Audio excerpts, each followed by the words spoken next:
जोहार दीदी। अरे जोहार किशन भैया। हाँ दीदी। कैसे हैं आप? बहुत बढ़िया दीदी, बहुत बढ़िया।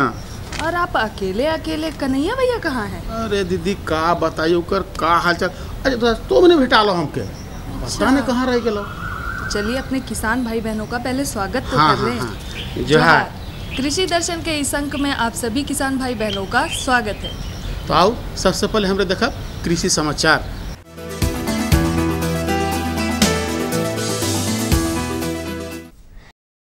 नमस्कार, कृषि समाचार में आपका स्वागत है। मैं हूं अनुश्री। आइए देखते हैं आज कृषि समाचार में क्या है खास। राज्य में जनजातीय किसानों की उन्नति के लिए चलाई जा रही है ट्राइबल सब प्लान योजना। राज्य के किसान अब अपनी भाषा में पा सकेंगे कृषि संबंधी जानकारियां। एक साथ बहुत सारे काम करता है पावर टिलर। राज्य में कृषि विकास से संबंधित बहुत सारी योजनाओं के साथ राज्य के किसानों की आर्थिक उन्नति के लिए भी योजनाएं चलाई जाती हैं। इन्हीं योजनाओं में एक प्रमुख योजना है ट्राइबल सब प्लान योजना। ट्राइबल सब प्लान योजना राज्य में विशेषकर आदिवासी बहुल क्षेत्रों में चलाई जा रही है। राज्य के जनजातीय किसानों की आर्थिक उन्नति के लिए इस योजना को बहुत महत्वपूर्ण माना जा रहा है। इस योजना के अंतर्गत जनजातीय श्रेणी के किसानों को कई तरह के कृषि कार्यों से संबंधित जैसे केचुआ खाद निर्माण, मधुमक्खी पालन, मुर्गी पालन, बकरी पालन इत्यादि का प्रशिक्षण दिया जाता है। इस योजना से राज्य के आदिवासी बहुल क्षेत्रों के किसान लाभान्वित हो रहे हैं। राज्य के किसानों को नई वैज्ञानिक कृषि तकनीकों और कृषि से जुड़ी अन्य विषयों जैसे कृषि उत्पादन, पौधा संरक्षण, पौध प्रबंधन, प्राकृतिक संसाधन, कटाई, कृषि प्रौद्योगिकी, बीमा, बाजार के साथ साथ मौसम संबंधी जानकारियां सूचना प्रौद्योगिकी के माध्यम से पहुंचाने के लिए बिरसा कृषि विश्वविद्यालय के कृषि प्रसार शिक्षा विभाग द्वारा कृषि विशेषज्ञ प्रणाली का विकास किया गया है। ये जानकारियां राज्य के किसानों को उनकी अपनी भाषा जैसे नागपुरी, संथाली, कुडुख, मुंडारी के साथ साथ अंग्रेजी और हिंदी में भी मिल सकेगा। मक्के की बुआई के लिए वर्तमान महीना बहुत ही उपयुक्त है। मक्के की फसल से बेहतर उत्पादन लेने के लिए कृषक बिरसा विकास मक्का 1, बिरसा मक्का 1, सुवान कंपोजिट और HQPM नामक मक्के के उन्नत प्रभेदों की बुआई कर सकते हैं। ये प्रभेद झारखंड की भूमि के लिए कृषि विशेषज्ञों द्वारा अनुशंसित है। बिरसा मक्का 1, बिरसा विकास मक्का 1, सुवान कंपोजिट और हाइब्रिड प्रभेद HQPM 1 ये मक्का के उन्नत प्रभेदों में अच्छे माने जाते हैं। इनके दाने पीले और पुष्ट होते हैं। लगभग 80 दिनों में इसकी फसल तैयार हो जाती है। प्रति हेक्टेयर 20 किलोग्राम की दर से बुआई कर और उचित कृषि कार्यों को करके लगभग 35 से 40 क्विंटल उपज पाई जा सकती है। किसान भाइयों, आप लोगों को सलाह दी जाती है कि जब भी आप मक्का की खेती करें तो अनुशंसित किस्में करें ताकि ज़्यादा से ज़्यादा उपज प्राप्त कर सकें। उस अनुशंसित किस्में में पहला है बिरसा विकास मक्का 1, बिरसा मक्का 1, दूसरा स्वान जो कंपोजिट वैरायटी है। अगर आप हाइब्रिड वैरायटी लगाना चाहते हैं तो HQPM 1 लगाएं। उसके साथ साथ अनुशंसित जो फर्टिलाइज़र का डोज है वो ज़रूर दें।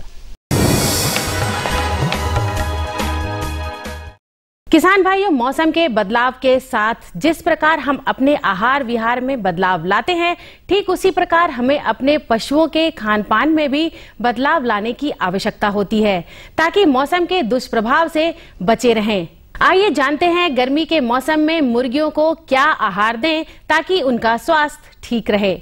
गर्मी के मौसम में देसी और ब्रॉयलर दोनों प्रकार की मुर्गियों में गर्मी का जो प्रतिकूल प्रभाव पड़ता है उस प्रभाव को कम करने के लिए हमारे किसान भाई विटामिन मिनरल का जो मिश्रण होता है वो दे।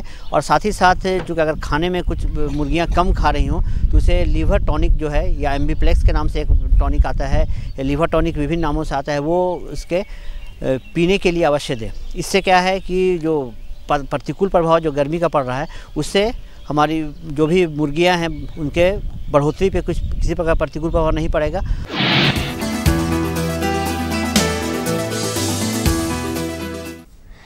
किसी भी फसल को लगाने के लिए सबसे पहले खेत की तैयारी करनी होती है।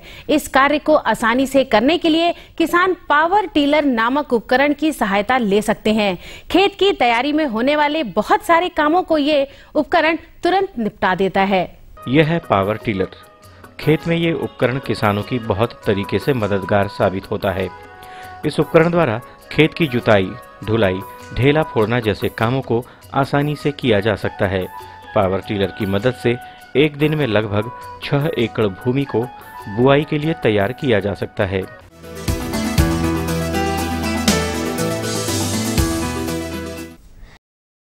कृषि समाचार में आइए अब मिलते हैं कृषि जगत के सफल व्यक्तित्व से और जानते हैं सफलता की मंजिल इन्होंने कैसे पाई। अभी जो हम जगन्नाथपुर कृषि विज्ञान केंद्र में जो हम शिक्षा करके कुछ उसमें परिवर्तन लाए हैं।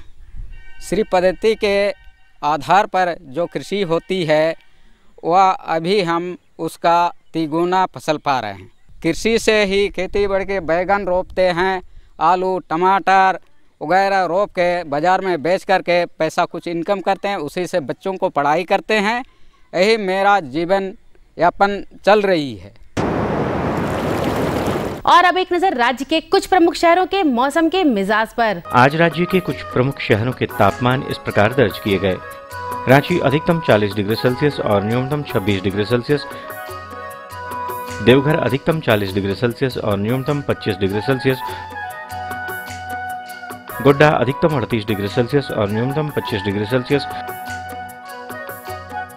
कोडरमा अधिकतम 42 डिग्री सेल्सियस और न्यूनतम 27 डिग्री सेल्सियस। चाईबासा अधिकतम 41 डिग्री सेल्सियस और न्यूनतम 29 डिग्री सेल्सियस। और हजारीबाग का तापमान अधिकतम 41 डिग्री सेल्सियस और न्यूनतम 26 डिग्री सेल्सियस रहा।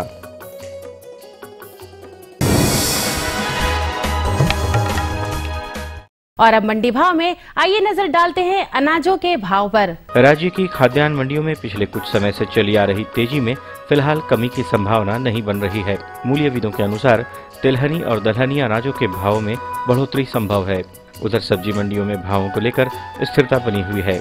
वहीं आज भी के कुछ प्रमुख अनाजों के भावों पर नजर डालें तो इस प्रकार नहीं। चावल मोटा न्यूनतम 1400 रुपए से लेकर अधिकतम 2200 रुपए। चावल मध्यम न्यूनतम 2100 रुपए से लेकर अधिकतम 2600 रुपए। गेहूं न्यूनतम 1500 रुपए से लेकर अधिकतम 1800 रुपए। दाल अरहर न्यूनतम 6700 रुपए से लेकर अधिकतम 8100 रुपए। दाल मसूर न्यूनतम 4800 रुपए से लेकर अधिकतम 5900 रुपए। दाल चना न्यूनतम 3800 रुपए से लेकर अधिकतम 4700 रुपए। सरसों तेल न्यूनतम 8400 रुपए से लेकर अधिकतम 9600 रुपए। आलू न्यूनतम 600 रुपए से लेकर अधिकतम 900 रुपए। और प्याज न्यूनतम 1700 रुपए से लेकर अधिकतम 2000 रुपए प्रति क्विंटल रहा। कृषि समाचार में आज इतना ही। अगले दिन अगले अंक में फिर मुलाकात होगी कुछ ताजा तरीन खबरों के साथ। तब तक के लिए दीजिए इजाजत। नमस्कार, जोहार।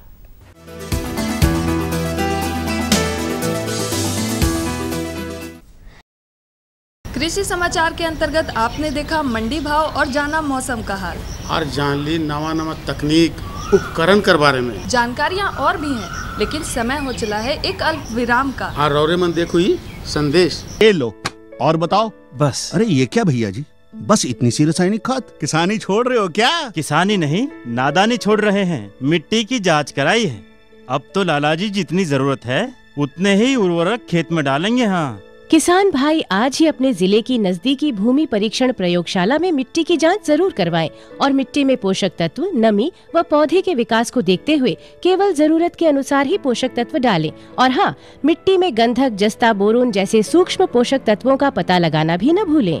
उर्वरक और जैविक खाद के सही उपयोग से भूमि का उपजाऊपन बनाए रखें, उत्पादकता बढ़ाएं, खर्चा घटाएं और बहुमूल्य विदेशी मुद्रा बचाने में भी सहयोग दें। और हाँ, धीमी गति से नाइट्रोजन उपलब्ध कराने वाले उर्वरकों जैसे नीम लेपित यूरिया को प्राथमिकता दें और यूरिया का पत्तों पर छिड़काव करें। अरे वाह, तू तो सचमुच समझदार हो गया रे। अधिक जानकारी के लिए संपर्क करें जिला कृषि अधिकारी या किसान कॉल सेंटर। विराम के बाद आप सभी का एक बार फिर से स्वागत है। ले वो देखो आ गला। जोहार गीता दी, जोहार किसंदा। क्या हो गया कन्हैया भैया, आप कैसे चल रहे हैं? अरे दीदी हम बताए दे हम बोला थे चुप बोल देवा थी हाँ आम के गछ में चढ़ के आम के रखवाली करत रहो उकरे में गिरला। अब क्या किशन दा आप भी ना मतलब अब तकलीफों में मतलब आपको मजाक ही सूझते रहता है जी। नहीं तर बुद्धि के बता देवा थी सही ले। अच्छा कन्हैया भैया आराम से बताइए कि क्या हुआ। हाँ दीदी कुछ नहीं हम ठीक ठाक है। हाँ अरे ईसन कर दीदी के बैठा लागे अगर आराम से बैठ। अरे नहीं किशन दा हम वैसा कुछ खास नहीं दीदी हम खड़ा रह सकते हैं। हाँ तो ऐसा है नहीं कि आज गर्मी का मौसम तो बहुत हो। हाँ किशन दा कुछ गर्मा गर्म कुछ जानकारी दीदी से मांग लेता हूँ। हाँ ये बात आप अभी पता वाला बोले। हाँ। तो दीदी आज हमको और हमारे किसान भाइयों को आप बतलाइए ना कि गर्म सब्जियों की देखभाल आखिर कैसे करें। बहुत ही सामयिक प्रश्न पूछा है आपने कन्हैया भैया। तो आइए आपको इसकी विस्तार से जानकारी के लिए हम मिलवाते हैं अपने विशेषज्ञ डॉक्टर ललन कुमार सिंह से, जिनसे बातचीत कर रहे हैं हमारे सहयोगी जितेंद्र कुमार वाढेर जी। झारखंड की जलवायु सब्जियों की खेती के लिए उपयुक्त मानी जाती है और यहाँ बड़े पैमाने पर सब्जियों की खेती और निर्यात किया जाता है। कृषि विशेषज्ञों की सलाह पर किसान खेत का चुनाव, उन्नत बीजों का चयन, नवीनतम कृषि यंत्रों का उपयोग और संतुलित उर्वरकों का प्रयोग कर अपने फसलों से ज्यादा उपज प्राप्त करते हैं। मौसम के बदलाव से तापमान में वृद्धि होने के कारण फसलों की खेती वैज्ञानिक तकनीक से करने की जरूरत होती है। गर्मी के मौसम में सब्जियां की आम समस्या उपज में कमी का होना होता है। अतः मौसम के बदलने पर वैज्ञानिक तकनीकों को अपनाकर खेती करना लाभदायक होता है। सब्जियों में मुख्यतः लत्तेदार सब्जी जैसे नेनुआ, करेला, झींगी इत्यादि प्रमुख सब्जियां आती हैं। गर्मी के दिनों में खास तौर पर इनकी देखभाल की जरूरत होती है, जिसमें सिंचाई का स्थान महत्वपूर्ण है। किसान अक्सर कड़ी धूप में सब्जियों की सिंचाई करते हैं, जिससे सब्जियों के फूल पत्ते मर जाते हैं। इस वजह से उन्हें काफी नुकसान होता है। अतः किसानों को सलाह दी जाती है कि कम से कम एक दिन सप्ताह में शाम के वक्त सिंचाई जरूर करना चाहिए। शाम को सिंचाई करने से पौधे रात भर नमी में रहकर भरपूर पोषक तत्व मिट्टी से लेते हैं, जिससे पौधों का स्वास्थ्य ठीक रहता है और उपज भी अच्छी होती है। सबसे मुख्य चीज़ें है कि गर्मा की सब्जी जो है सभी किसान भाई करते हैं, लेकिन कुछ जो है ऐसी गलतियां कर देते हैं जिसके कारण जो है गर्मी के सीजन में जो है उपज बहुत प्रभावित हो जाता है। किसान भाई से मैं कहना चाहता हूँ ये कि अभी खास करके लत वाली सब्जी जो है नेनुआ, करेला, झींगा, कद्दू, ये सारी फसल जो लतर जो लगाई जाती है, तो ज़मीन यूँ ही गर्म रहती है। तो सबसे मुख्य चीज़ है कि आप वीकली सप्ताह में एक रोज़ तो सिंचाई अवश्य ही करें। और सिंचाई करने में सबसे बड़ी सावधानी जो बरतनी है वो जब भी हम सिंचाई करें किसान भाई तो शाम के वक्त 6 बजे के बाद करें। और 6 बजे के बाद करने से ये होता है कि पूरी रात्रि भर जो है उसको ज़मीन को नमी सोखने का और लतेदार सब्जी को जो है भोजन लेने का ये मिल जाता है।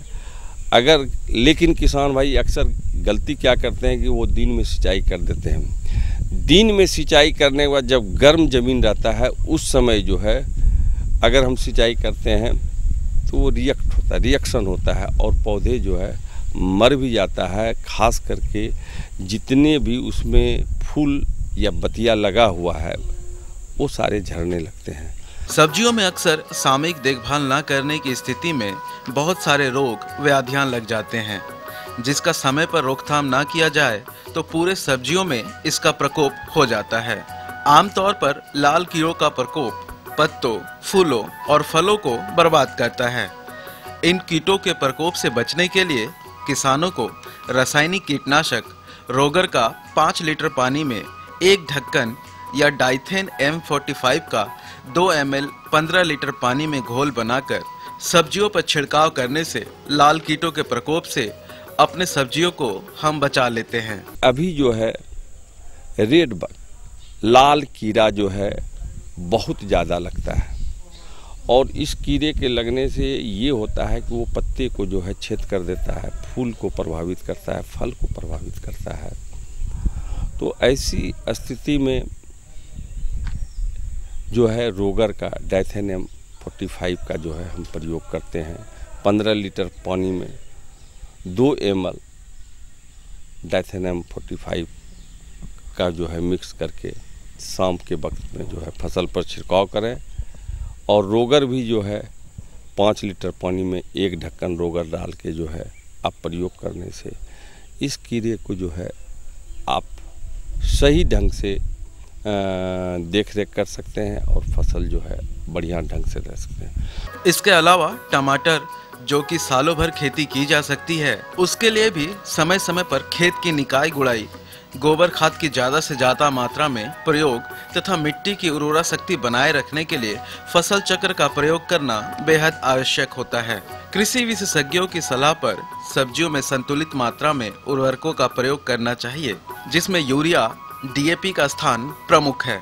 इन्हीं सब तकनीकों को अपनाकर किसान गर्मा सब्जियों की खेती कर ज्यादा से ज्यादा उपज प्राप्त कर मुनाफा कमा सकते हैं।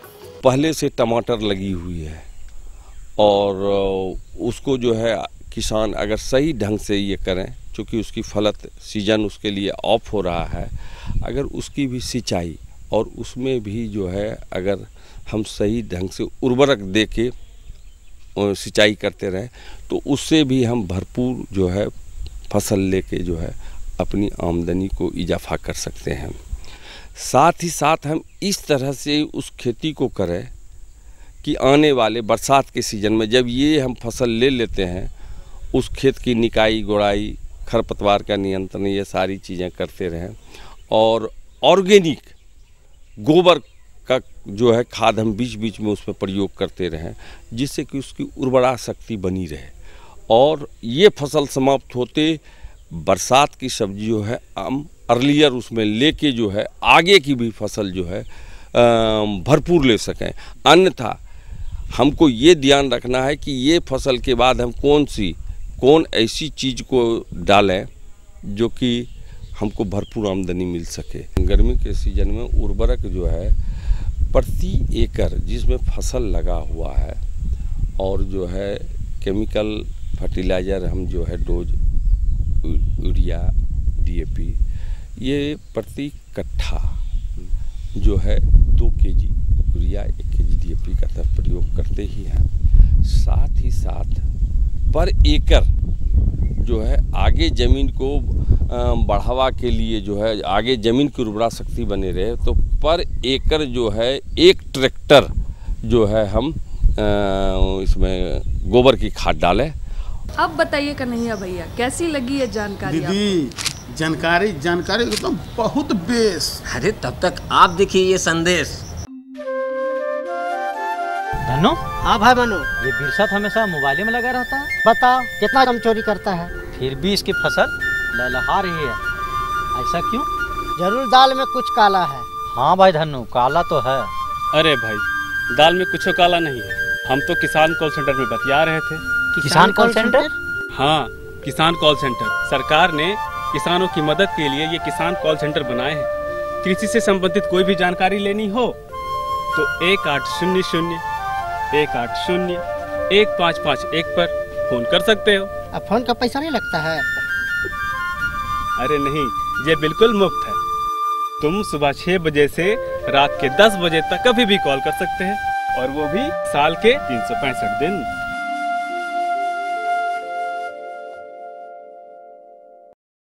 अच्छा कन्हाई। हाँ दादा। बुच्चू, अगर मान ले तो गोड़ में तकलीफ नहीं होता नहीं तो दीदी से कुछ सवाल पूछियो।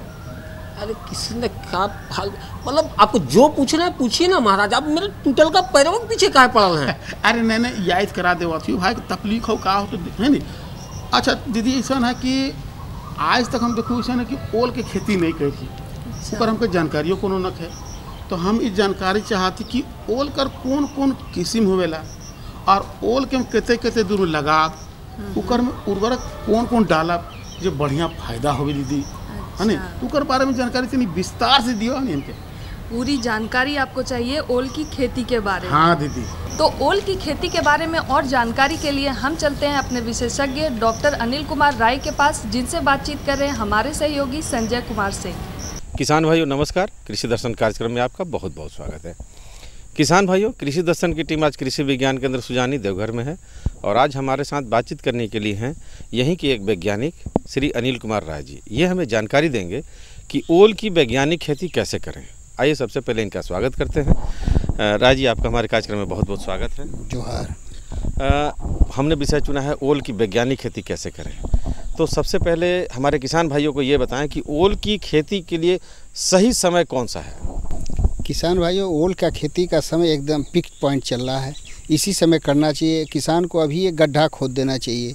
गड्ढे की लंबाई चौड़ाई 2 फीट लंबा, 2 फीट गहरा और 2 फीट चौड़ा होना चाहिए, क्योंकि उसको जितना और एक गड्ढे से दूसरे गड्ढे की दूरी जो है 5 मीटर रखते हैं। क्यों रखते हैं? इसलिए कि दूरी रहने के बाद जो है उसकी एक दूसरे से गड्ढे की दूरी अगर दोनों की बराबर हो जाती है और एक से दूसरे की लाइन की दूरी भी उस 3 मीटर रखते हैं। जब गड्ढा हम खोद देते हैं तो गड्ढा खोदने के बाद उसमें जो भी दीमक का अंश होता है वो जो धूप लगता है उससे मर जाता है, और मर जाने के बाद फिर हम लोग जो है इसको मई के फर्स्ट वीक में जब उसमें ओल लगाते हैं तो उसमें जो है लगाने से पहले गड्ढे में जो है गोबर की खाद, सड़ी हुई गोबर की खाद, उसमें 1 हेक्टेयर में 150 गाड़ी जो है किलोग्राम उसमें गोबर का खाद लगता है और 100 केजी नाइट्रोजन लगता है, 60 केजी जो है फास्फोरस लगता है और 40 केजी जो है उसमें पोटास लगता है। तो इस मात्रा को जो है नाइट्रोजन को हम लोग 2 भाग में बांट देते हैं, क्योंकि उसको गोबर के साथ मिट्टी में मिला के उसकी आधी मात्रा नाइट्रोजन की देते हैं और फास्फोरस और पोटास की पूरी मात्रा मिला के दे देते हैं। हर गड्ढे में कम से कम जो है 5 से 7 केजी गोबर और खाद मिला के उसको भर देते हैं। और इसके बाद जो है गड्ढे में गजेंद्र वैरायटी जो होती है, जो बहुत ही पॉपुलर होती है और उसमें खास जो है उसमें कम होता है, क्योंकि जब उसमें खास कम होगा तो किसान लोग उसको बहुत ही लाइक करते हैं और उसमें प्रोडक्शन बहुत ज़्यादा है। तो प्रोडक्शन जब ज़्यादा है तो किसान को वही वैरायटी लगानी चाहिए जिससे किसान की आय उससे ज़्यादा मिले जी। तो उसके आधार पर जो है इसको हम लोग लगाते हैं। अब बताइए कि जैसे आपने बताया कि गजेंद्र एक उसका किस्म है, इसके अलावा और कोई किस्म है जो कि लगाने से ज़्यादा उपयोगी हो? इससे उपजाऊ जो हमारे संथाल परगना में देखा गया है, जो हम 2 साल पहले लगवाए थे, उसको जो लगवाए थे उससे किसान को जो है एक किसान को एक हेक्टेयर में 40 से 50 हज़ार रुपया बहुत ही उन्होंने, जबकि बहुत ही मेहनत नहीं किया था, उसके बाद भी उनको मिला है। और आज के डेट में किसान उसको जो है पूरा गांव का गांव, सियाटाड़ हो गया, पंदरबेहरा हो गया, आपका जो है बेलबरना हो गया, और ऐसे सोनारा ठाड़ी में जो है छोटा बांधी, बड़ा बांधी, करीब 8 गांव में हमने देखा है कि 200 हेक्टेयर से ज़्यादा में लग रहा है। और किसान इसी वैरायटी को जो है पॉपुलर बना दिए हैं, क्योंकि ये इससे बढ़िया अभी वैरायटी नहीं आई है जिससे कि किसानों को इससे ज़्यादा प्रोडक्शन दे सके जी। अब हमारे किसान भाई, ये जो गजेंद्र है इसको कहाँ से प्राप्त कर सकते हैं, इसका किस्म, और कैसे लगाए? क्योंकि ओल का तो साइज काफ़ी बड़ा होता है, मतलब किस तरीके से उसको लगाना चाहिए बीज को? बीज का जो है आधा केजी 500 ग्राम का होना चाहिए। इसको जो है 2 भाग में से एक जो बड़ा होता है, अगर 4 के 2 केजी का है तो अगर उसको जो है 4 भाग में बांट देते हैं और उसको देखते हैं कि जो आँख का सिकन होता है वो सीधा कटे, और उसको जो है ट्रीटमेंट, बीज को उपचार जो करते हैं, उसको उपचार करने के लिए बहुत ही सरल और सुविधा है कि आप एक कोई नाद ले लीजिए, नाद में 1 केजी से 2 केजी गोबर ले लीजिए, जो कि गाय का तुरंत का गोबर होता है, और जो हंसिया से आप उसको काटते हैं उसको भी उसी गोबर में भिगा लीजिए, एक नाद में जो पानी भर के 2 केजी गोबर डाल के, और फिर जो आप कटिंग करते हैं उसको भी उसमें डाल दीजिए बीज को, और फिर उसको जहां लगाना है लगा दीजिए। तो उसमें जो है सड़न नहीं होता है और किसी प्रकार की बीमारी नहीं पैदा होती है। अब लगाते समय कौन कौन से उर्वरकों का प्रयोग करें हमारे किसान भाई? लगाते समय मेन है कि अगर आप इसकी उपज लेनी है तो आप गोबर का ज़्यादा लें, वर्मी कंपोस्ट जो केचुआ की खाद बोला जाता है, किसान लोग पैदा करते हैं, उसको आप खरीद लीजिए, और एक गड्ढे में आप जो है नाइट्रोजन जैसे 1 हेक्टेयर में 100 केजी लगता है और 60 केजी आपको फास्फोरस लगता है और 50 केजी पोटास लगता है। तो इसकी मात्रा उस हिसाब से बना लें। नाइट्रोजन की आधी मात्रा जो है उस लगने के बाद दिया जाता है, लेकिन फास्फोरस और पोटास की मात्रा गोबर के साथ मिला के उसको जो है पूरे गड्ढे को भर देते हैं। तो एक गड्ढे में सब मिला के पूरा स्फूर्त नाइट्रोजन गोबर की खाद मिला के 7 केजी उस गड्ढे में जो 2 बाई 2 का खोदा गया उसमें डाल देना चाहिए और बीज को ज़्यादा अंदर नहीं लगाना चाहिए, क्योंकि नीचे लगाने से उसमें जो है सड़न होने लगता है। उसको जो है समझिए कि ऊपर से 4 से 5 सेंटीमीटर नीचे में गड्ढे को में उसको ओल को 500 ग्राम को लगा के ढक दिया जाता है। जैसा कि अभी गर्मी में इसकी बुआई होती है तो ये बिल्कुल ही बरसात तक चलता है और इसका जो कटाई होता है बाद में उसका होता है, तो ये बरसात में पानी लगने की संभावनाएं बहुत ज़्यादा रहती हैं, तो इसमें क्या सड़न वगैरह होता है? नहीं, ओल ऐसा चीज़ है कि जो आप गड्ढा हमने बताया कि जो आप दूरी दिए हैं उसमें एक नाला बना दीजिए, दोनों का एक नाला बना दीजिए कि नाला से पानी निकल जाए, और जो आप लगा रहे हैं लगाते ही समय उसके थोड़ा ऊपर कर देते हैं कि अगर पानी हल्का लगता भी है तो इसमें कोई सड़न की प्रॉब्लम नहीं होती है और ये आपका फसल निकल जाती है। और इसमें क्या खास जानकारी जो आप देना चाहेंगे हमारे किसान भाइयों को? किसानों को यह है कि ओल का जो है जब उनको कोई सब्जी नहीं मिलती है, अभी ओल का दाम जो है आपको 60 रुपया केजी है, तो किसान अगर पैदा करके घर में रखे हैं तो उसको आसानी से मार्केट में बेच सकते हैं। और इसके बाद जो है इसको आप अपने दूसरे को भी बेचते हैं। इसको हम लोग किसानों के ही जो आपको हमने बताया गजेंद्र वैरायटी जो है, किसान जो लोग लगाना चाहते हैं कृषि विज्ञान केंद्र सुजानी से संपर्क करें। जो हमारे बगल के किसान लगाएं उन्हीं से हम परचेज करके जो रेट है उसी के आधार पर दूसरे को हम लोग लगवा रहे हैं। अब हमको बीज लेने की कोई ज़रूरत नहीं है, क्योंकि बीज हमारे यहाँ बहुत ही सफिशिएंट है। जितने किसान की ज़रूरत है हमने गिरिडीह भी दिया था और लोगों को दिया है कि जिसकी आवश्यकता है, दुमका में भी दिया है कि जिसकी आवश्यकता हो हमसे संपर्क करें और हम उनको जो है किसान को भरपाई करेंगे। अनिल जी ने कितनी अच्छी जानकारी दी, ओल की वैज्ञानिक खेती कैसे करें और कैसे आप ज़्यादा से ज़्यादा मुनाफा कमाएं। अनिल जी, आप हमारे कार्यक्रम में इसके लिए आप बहुत बहुत धन्यवाद। जोहार। तो कैसी लगी है जानकारी आप लोगों को? दीदी जानकारी तो बहुत बेस लागल, बहुत। और किसी को कुछ पूछना है तो पूछ लीजिए। दीदी हमके तो पूछे कर है, मतलब का बताइए लंगड़ा कर गोड़ जो है नहीं फूल जाता हो सही आज बस इतने क्या किशन दा आप भी लंगड़ा एकदम किए जा रहे हैं तभी से। तो किसान भाई बहन आज की जानकारी से अवश्य ही लाभ उठाएंगे। हाँ, और कृषि संबंधी कोनो जानकारी चाहिए तो कर ले पता लिखू। और हमारा पता है कार्यक्रम कृषि दर्शन कृषि प्रकोष्ठ द्वारा उप महानिदेशक दूरदर्शन केंद्र रातू रोड रांची। पिन संख्या है 834001। तो इसी के साथ मुझे कन्हैया भैया और किशन भैया को इजाज़त दीजिए। जोहार।